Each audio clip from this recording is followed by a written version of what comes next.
Tension, depression, बेचैनी, आवाजारी, नींद ना आना सही तरह, इसकी दो वजूहात होती हैं। नंबर एक, ऐसी पहली वजूहात जिसमें बैरूनी तौर पे फिजिकली आपको कोई डिप्रेस कर रहा है, कोई आपको मसाइल दे के तकलीफ पहुंचा रहा है, आपकी लाइफ में डिस्टर्बेंस पैदा कर रहा है। ये डिस्टर्बेंस आपके फैमिली मैटर भी हो सकते हैं, कारोबारी मैटर भी हो सकते हैं, यानी कि जितनी भी बैरूनी इर्द गिर्द की परेशानियां होती हैं ये अफेक्ट करती हैं, जिसकी वजह से मरीज टेंशन, डिप्रेशन, बेचैनी, आवाजारी और इससे उसकी नींद भी मुतासर हो जाती है।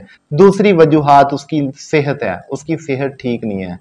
ये तकरीबन 99% ये मसाइल जो होते हैं तजाबियत की कंडीशन में होते हैं। इसमें बॉडी की एसिडिटीज बड़ी होती हैं, गैस्ट्रिक के मसाइल होते हैं, कब्ज होती है, कॉन्स्टिपेशन, सर दर्द, सर बारी, आंखों पे बोझ, पट्ठों में खंचावट, इसी वजह से ये टेंशन, डिप्रेशन, आवाजारी हर वक्त रहती है। बैरूनी तौर पे अगर माहौल दुरुस्त भी हो, लेकिन अंदरूनी जिस्म, अंदरूनी दिमाग ही जब खचाव में हो, खुश्की में हो, तो फिर भी मरीज ये चीज महसूस करता है।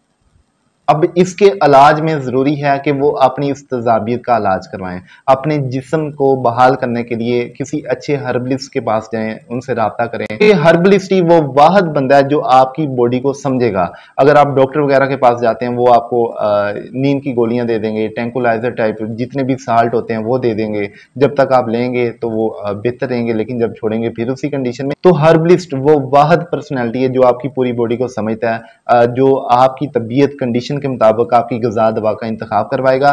तो अगर आप इस कंडीशन में मुब्तला हैं तो आपको चाहिए आप किसी भी अच्छे हर्बलिस्ट से अपना मुआयना करवाएं। सो टेक इट, अल्लाह हाफ़िज़।